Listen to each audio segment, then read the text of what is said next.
Welcome to my channel. ఈరోజు మన recipe వచ్చేసండి టేస్టీగా మనం సింపుల్గా ఫ్రాన్స్ కర్రీ అయితే ప్రిపేర్ చేసుకుందామండి.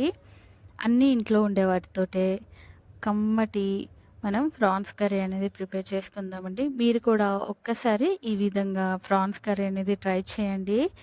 తప్పకుండా టేస్ట్ అనేది చాలా బాగుంటుందండి. అలాగే సింపుల్గా కూడా కర్రీ అనేది అయిపోతుందండి. మనం కర్రీ ప్రిపేర్ చేసుకోవడానికి ముందుగా ఇలా స్టవ్ పైన ఒక కడాయి పెట్టేసుకొని ఒక 4 టేబుల్ స్పూన్ల ఆయిల్ అనేది యాడ్ చేసుకున్నానండి. అలాగే కొన్ని గరం మసాలాలు కూడా యాడ్ చేసుకొని గరం మసాలాలు అనేది వేగేటప్పుడు ఆనియన్స్ అనేది ఒక 1 కప్పు తీసుకున్నానండి. చాలా సన్నగా తరుక్కున్న ఆనియన్స్ అయితే తీసుకుంటే మన ఫ్రాన్స్ కర్రీకి అనేది బాగుంటుందండి. ఈ ఆనియన్స్ అనేది కొంచెం ఇలా బ్రౌన్ కలర్ వచ్చే వరకు ఇలా వేయించుకొని ఇప్పుడు దీంట్లోనే కొంచెం కరివేపాకు కూడా యాడ్ చేసుకొని అలాగే ఒక 2-3 పచ్చిమిర్చిని అయితే యాడ్ చేసుకున్నానండి మధ్యలో చీల్చుకొని. అలాగే దీంట్లోనే కొంచెం పసుపు, అలాగే దీంట్లోనే ఒక 1 టేబుల్ స్పూన్ అల్లం వెల్లుల్లి పేస్ట్ అనేది కూడా యాడ్ చేసుకొని మనము ఒక 2 నిమిషాల పాటు అనేది ఇలా బాగా మిక్స్ చేసుకొని వేయించుకోవాలండి. ఇలా వేయించుకున్నాక దీంట్లోనే ఒక మీడియం సైజ్ టమాటా అనేది ఇలా బాగా పేస్ట్ చేసి తీసుకున్నానండి. ఇప్పుడు దీన్ని కూడా దీంట్లో యాడ్ చేసుకొని ఒక 2-3 నిమిషాల పాటు అనేది టమాటా పచ్చి వాసన పోయే వరకు అనేది ఇలా ఉడికించుకున్నానండి. ఇలా టమాటా అనేది ఉడికించుకున్నాక ఇప్పుడు దీంట్లోనే ఒక 2 టేబుల్ స్పూన్ల కారం అనేది కూడా యాడ్ చేసుకున్నానండి. అలాగే ఒక 1 టేబుల్ స్పూన్ ధనియా పౌడర్ అనేది కూడా యాడ్ చేసుకొని మన రుచికి సరిపడా సాల్ట్ అనేది కూడా యాడ్ చేసుకున్నానండి.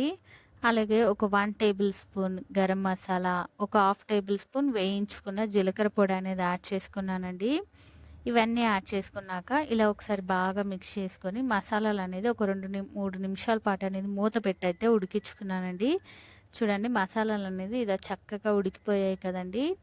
ఇప్పుడు దీంట్లోనే నేనైతే అరగంట ముందే వాష్ చేసి పసుపు, ఉప్పు అనేది కలిపి పెట్టుకున్న ఫ్రాన్స్ అనేది ఫ్రీజర్లో పెట్టి తీసుకున్నానండి. అరగంట ముందు పెట్టేశాను.